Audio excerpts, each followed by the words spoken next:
Hello everyone, hope you're doing well today, and welcome back to the channel. And I know it's been a hot minute since I posted the video, and there was a good reason for that.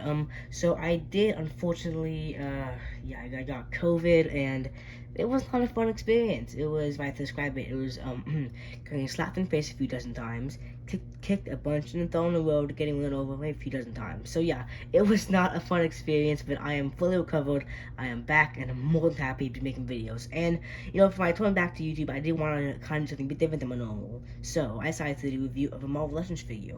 I know that I normally do traditional reviews, and trust me, I'll not be changing anytime soon, but I have started recently trying to collect Marvel Legends figures because I've been to all of the MCU during quarantine last year, and so I didn't want to pick some of these figures up, and I thought now would be the perfect time to start doing them. That being said, this is the Marvel Legends Infinity Saga Avengers Endgame Thor.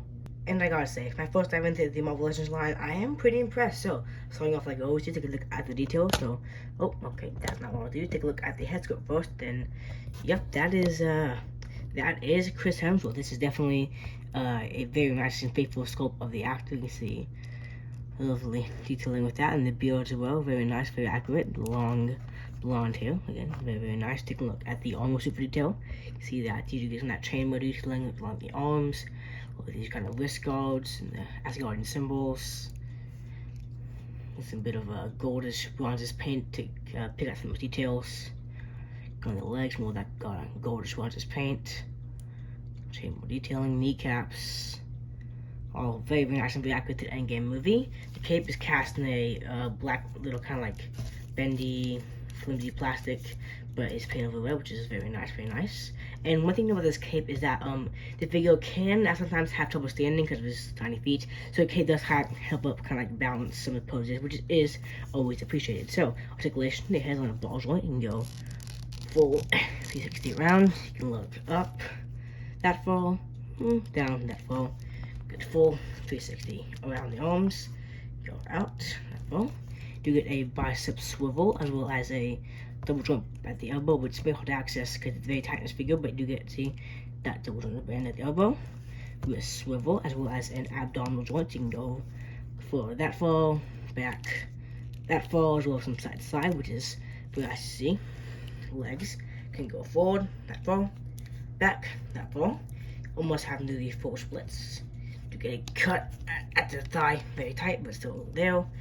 Technically a double joint up and at the knee, but again, very tight on this figure. What you do, get that joint right there, as well as a cut at the foot for pivot, and technically rotation, but mostly just pivot. So articulation on this figure is very good. I am kind of impressed because, as y'all know, I pretty much exclusively handle Transformers figures, not well as a body, but it's nice to see that figure with this kind of human-like design. It can definitely have this much posability. It is very nice to see.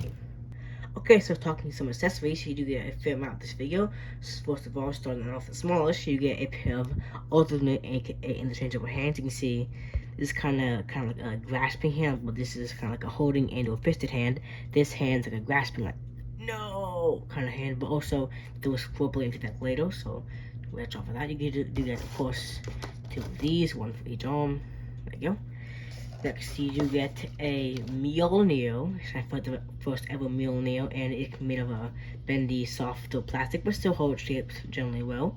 You see, it is cast in a clear plastic paint over silver, and I'm not entirely sure how I feel about that. On one hand, we never like see this look in the movie. Yeah, it's kind of covered with lightning, but it's never full on blue. So I'm not a big fan of that, but also if you shine light through it, does give off a very nice effect. So, you know, win-win, trade off.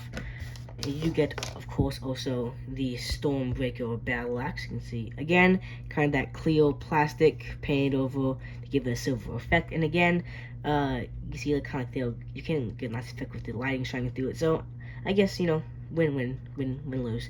It is made of a much more kind of flexible plastic than Mjolnir, and I don't like that because I feel like this might break sometime soon just because of just how like flimsy it is, and I'm not like a big fan of it, but it's nothing too concerning, at least to me. And finally, you do get this pair of lightning effects. Now, I do really like these. These definitely do help to add some of the poses, so I am very happy that we get them. Of course, like I said earlier, we get two. So, of course, all of the accessories can interact with the figure. You can take his hand, you can just There we go. There we go. Take that one, pull it off, this other hand, this right one, pull this right one. There we go. Plug it onto this. On like that. And if you have a stand, which I unfortunately do not, you can have him kind of like summoning them with weapons, which would be very cool to play. But again, I don't have that, so oh well.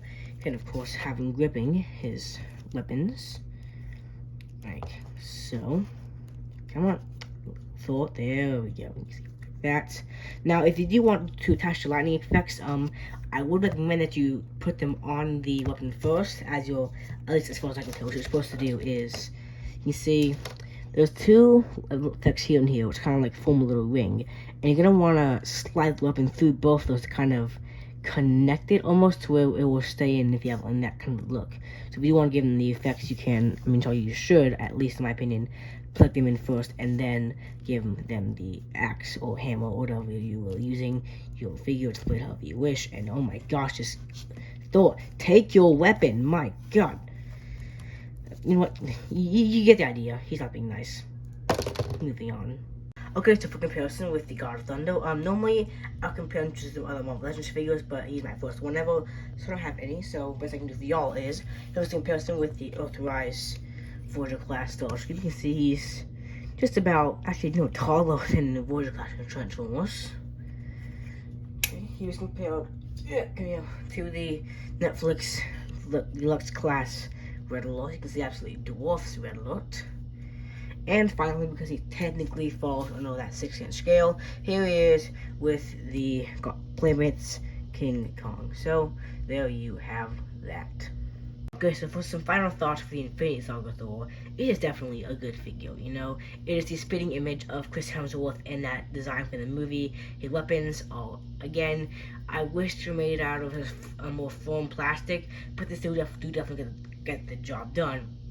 And plus, those lightning effects in it can make for, as you see here, some very nice poses. For me personally, I am kind of mixed on the figures because it's something different from most I've been handling for my entire life, but this thing is kind of going on me. So let me know down below if y'all did like the video, and if y'all would be comfortable with me doing some Marvel Legends reviews, because this channel isn't just for me, it's also for y'all. I hope to be entertaining y'all with these videos, and if y'all don't enjoy the content I'm producing, then I will change it. So, that being said, thank y'all so much for watching, thank y'all so much for sticking with me through the hiatus, and I'll see you all on the next one. Bye guys, have a good day.